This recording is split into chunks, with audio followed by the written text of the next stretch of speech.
தியாகராஜ பாகவதர், பி.யு. சின்னப்பா காலகட்டத்தில் அந்த இரு பெரும் ஆளுமைகளை தாண்டி மூன்றாவதாக டி.ஆர். மகாலிங்கம் எப்படி பிரகாசித்தாரோ, அதைப் போலவே எம்.ஜி.ஆர். சிவாஜி காலத்தில் மூன்றாவதாக ஜொலித்தவர்தான் ஜெமினி கணேசன். மூவேந்தர்கள் என்று அழைக்கப்படும் அளவிற்கு எம்.ஜி.ஆர்., சிவாஜி, ஜெமினி எனும் வரிசை அமைந்தது.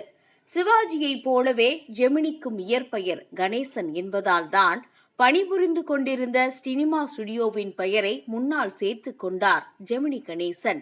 ஆம், ஜெமினி பட தயாரிப்பு நிறுவனத்தில் காஸ்டிங் டைரக்டராக பணிபுரிந்து கொண்டிருந்தவர்தான் ஜெமினி கணேசன். மிஸ் மாலினி என்கிற திரைப்படத்தில் சிறிய வேடத்தில் அறிமுகமாகி பிறகு தென்னிந்திய மொழிகளில் பலவற்றில் நடித்து சாதனை புரிந்தார். சில நபர்கள் தோற்றத்தில் கவர்ச்சிகரமாக இருப்பார்கள், நடிப்பிலும் அத்தனை குறை சொல்ல முடியாது. ஆனால் எத்தனை முட்டி மோதினாலும் முதலாம் இடத்திற்கு அவர்களால் வரவே முடியாது.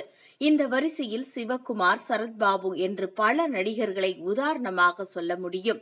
மக்களை பெரும் அளவிற்கு ஈர்க்கும் காந்த சக்தி, கரிஷ்மா என்பது சிலருக்கு மட்டும்தான் இயற்கையில் அமைகிறது. எம்.ஜி.ஆரை போலவே வசீகரமான தோற்றம் ஜெமினிக்கு உண்டு.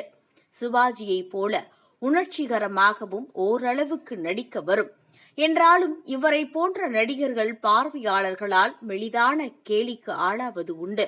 அந்த வகையில் ஜெமினி கணேசனின் மென்மையான நடிப்பை பார்த்த அந்த காலத்து ரசிகர்கள் இவருக்கு சாம்பார் என்கிற அடைமொழியை வழங்கி சந்தோஷப்பட்டார்கள். ஆண் ரசிகர்கள் இப்படி கிண்டல் செய்தாலும் ஜெமினி கணேசனுக்கு ஏராளமான பெண் ரசிகைகள் இருந்தார்கள். பொலிவான முகத்தோற்றம், அழகான சுருள் முடி, மென்மையான குரல் போன்ற அம்சங்களை கொண்டிருந்ததால் இவரை பெண்கள் விழுந்து விழுந்து ரசித்தார்கள். காதல் மன்னன் என்கிற பட்டமும் இவருக்கு எளிதாக கிடைத்தது. எம்.ஜி.ஆர். நிஜத்திலும் நிழலிலும் தன் பிம்பத்தை கவனமாக பாதுகாத்தார். சிவாஜியோ திரையில் தன் பிம்பத்தை பற்றி கவலைப்படவில்லை. ஆனால் ஜெமினி கணேசனோ நிஜத்திலும் சரி, நிழலிலும் சரி, காதல் மன்னனாகவே திகழ்ந்தார்.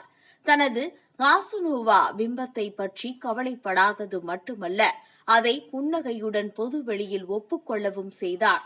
முதல் மனைவி அளமேலுவை தவிர நடிகை புஷ்பவள்ளி, சாவித்ரி என்று இவர் செய்த காதல் திருமணங்களின் பட்டியல் நீண்டது. அந்திம காலத்தில் கூட ஜூலியானா என்கிற பெண்ணை திருமணம் செய்து சாதனை படைத்தார். இவையெல்லாம் அதிகாரப்பூர்வ கணக்குகள் மட்டுமே. நடிகை புஷ்பவள்ளியின் மூலம் பிறந்த மகள்தான் பின்னாளில் புகழ்பெற்ற ஹிந்தி நடிகை ரேகா.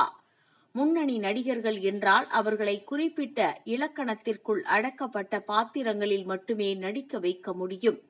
ஏனெனில் அவர்களுக்கு என்று ஒரு பிரத்யேக இமேஜ் உருவாக்கிவிடும். பார்வையாளர்களுக்கும் அதைத்தான் எதிர்பார்ப்பார்கள். சிவாஜி தன் பிம்பத்தை பற்றி பெரும் அளவு கவலைப்படவில்லை என்றாலும் கூட தன் பாத்திரத்தின் முக்கியத்துவம் குறித்து கவனம் கொள்வார்.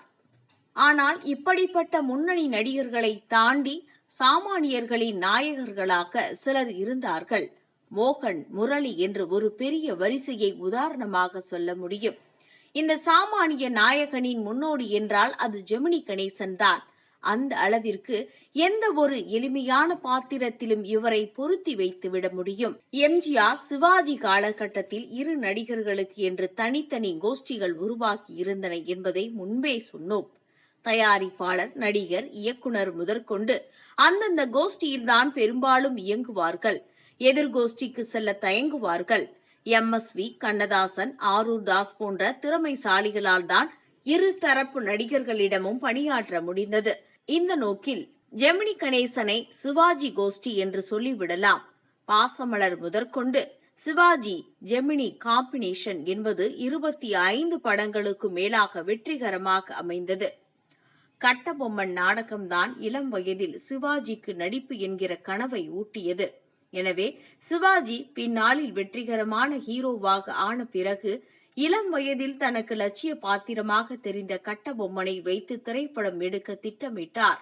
இதில் வெள்ளையத்தேவன் என்கிற உணர்ச்சிவசமான பாத்திரத்தில் எஸ். ராஜேந்திரனை நடிக்க வைக்க முடிவு செய்தார். ஆனால் எஸ்.எஸ்.ஆர். நடிக்க முன்வரவில்லை. இதே சமயத்தில் கட்டபொம்மனுக்கு போட்டியாக சிவகங்கை சீமை என்கிற திரைப்படம் கண்ணதாசனின் தயாரிப்பில் உருவாகிக் கொண்டிருந்தது. SSR சிவகங்கை சீமையில் நடிக்க சென்று விட்டார். கட்டபொம்மன் என்பவன் தெலுங்கு நாயகன் என்றும், சிவகங்கை சீமை திரைப்படமானது தமிழ் மண்ணை சேர்ந்த வரலாற்று நாயகர்களாக மருது சகோதரர்களை பற்றிய படம் என்றும் பிரச்சாரம் செய்யப்பட்டது. கடைசி நேரத்தில் SSR நடிக்க மறுத்து விட்டதால் அவசரத்திற்கு வேறு நடிகர்களை தேட வேண்டிய நெருக்கடி. அந்த சமயத்தில் சிவாஜிக்கு கை கொடுத்தவர் ஜெமினி கணேசன்.